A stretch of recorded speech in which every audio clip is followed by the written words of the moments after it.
February 20th, 2011, from Don Banner to the members of the Pueblo County Planning Commission and staff. If the county has to bend the rules, then to make this happen, then bend the rules. My name is Suzanne Morgan, and I'm going to talk about environmental justice tonight. When I first heard about this project, I said, man, they'd never put this in at the beginning of Pueblo, or El Camino, or Walking Stick, or the Enclave.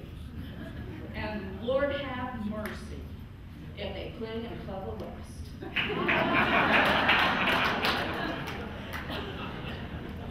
After all, you know, the noise and the dust from trucks going in and out of a distribution center was way over the top for them.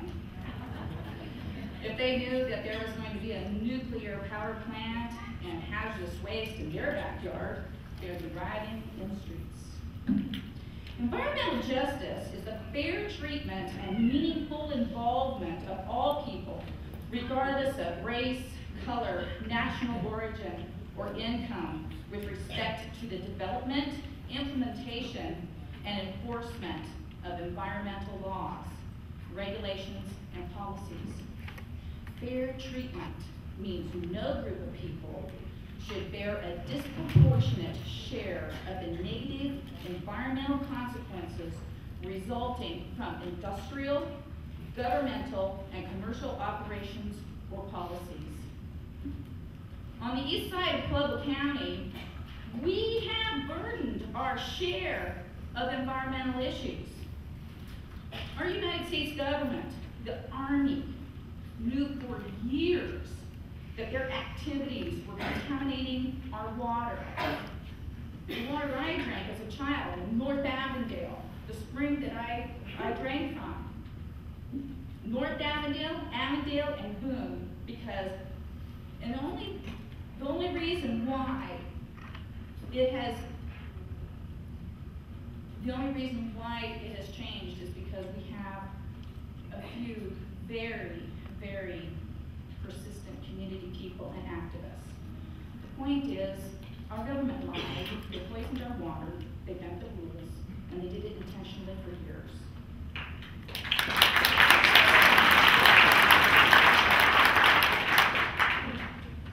Bechtel is in our neighborhood. Why? Because we have gases that have been stored there and deteriorating for years. I have included in my packet there to you a map of the red zone.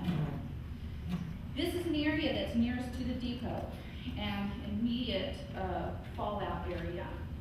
We have alarms. We can see them, we can hear them, they go off. We have scheduled alerts. And that's just part of living where we do. The Nuclear Regulatory Commission has set a zone for 10 miles around their nuclear plants. With the nuclear power plant, there's going to be a significant amount of people who will be living in not just one, but two of these red zones. And this is doubling our risk, therefore making this disproportionate in the county.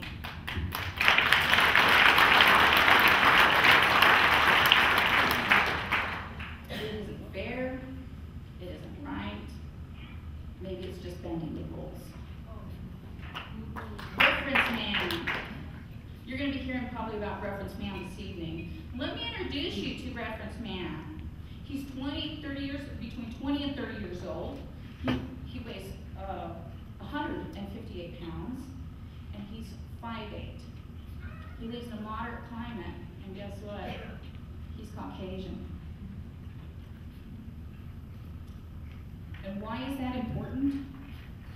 Because he is the reference that the NRC uses. That is the prototype. So let's just look at the demographics of Avondale, Boone, and Vineland, and let's see how Reference Man actually fits in. You heard the children? Yeah, is that true or what? We're the children, the women, the elderly, the infirmed, the pregnant women, and how about all those people that just happen to live out there that aren't Caucasian? This isn't justice.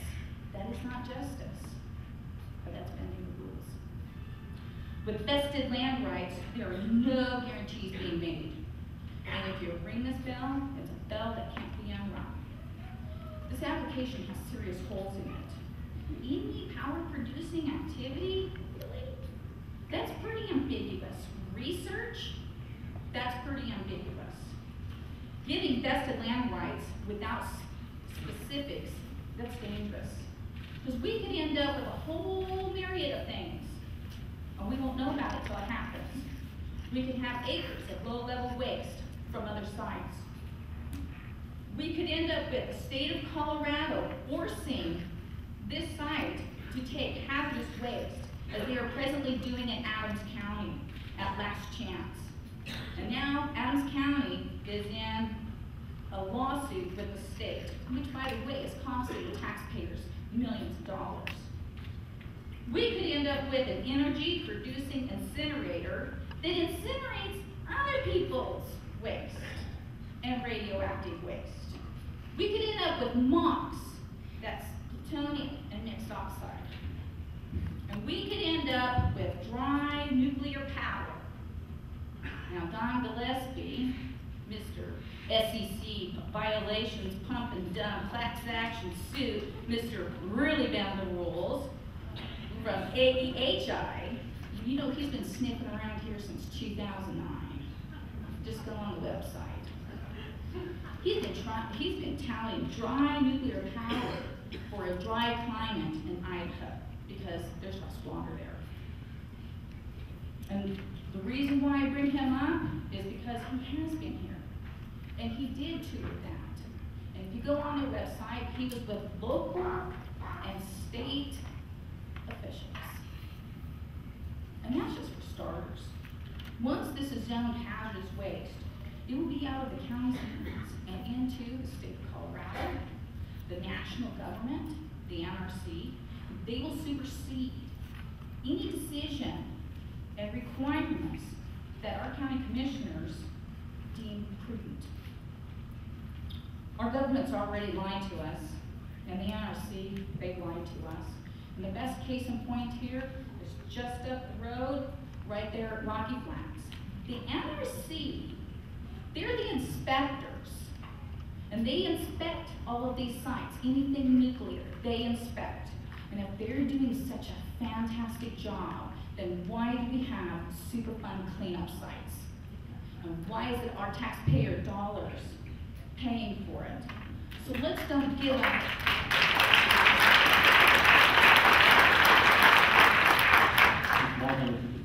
Yeah, so let's don't give them another chance to make a much bigger scale. The planning, I do have a couple questions for the county commissioners, and I have a couple questions for the county attorney and any of the planners who are here tonight.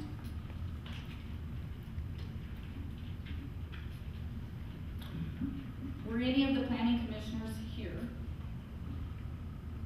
or the county attorney, or Mr. Hudley, or the planning committee staff, or the county commissioner's staff, in attendance at AEHI's field trip out to the BX Ranch with Mr. Gillespie? This commissioner was not. Any other planning commissioners here? Any people on the planning and zoning committee? Okay. Okay. Time is about done. Okay, so where's the, last night somebody asked about the drinking water and the water that's coming in. Where's the water, the drinking water for this plant? Who's going to provide the water?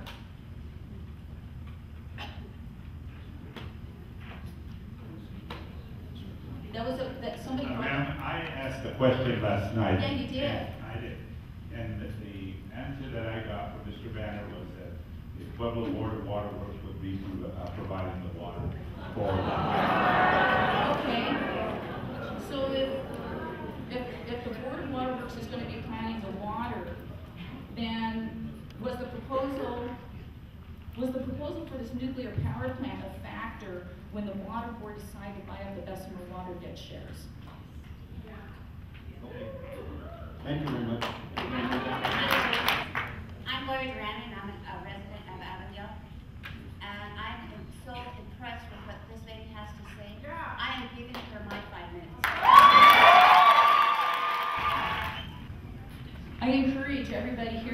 history of nuclear power plants and where they've been placed, and I would urge each and everybody to look at what happens to a community after a power plant has been decommissioned. And once again, the taxpayers are going to have to pay, because when you bend the rules, somebody gets rich and they leave their waste behind.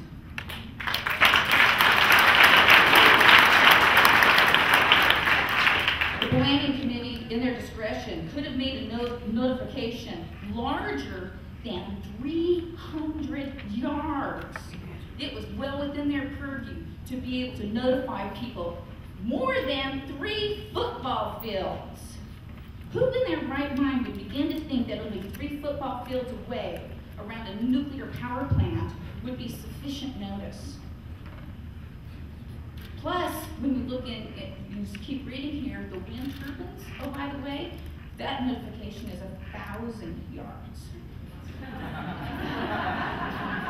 And the people have a right to know.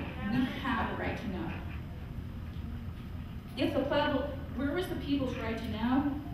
Where have our town hall meetings been? I want to know where the PhDs from Colorado School of Mines are. Yeah. Come down, come talk to us. Where are the PhDs from the environmental groups? And they're nowhere, because this was just a round the bend the rule maneuver. And if you zone it, they will come. And there's really nothing that we can do about it. In February 1994, President Clinton issued an executive order requiring the federal agencies to consider environmental justice issues when issuing permits for a new polluting facility. Now, that happened, and there was a power plant in Louisiana that was knocked down after that. And so the NRC decided that they would not consider environmental justice when they put in their application.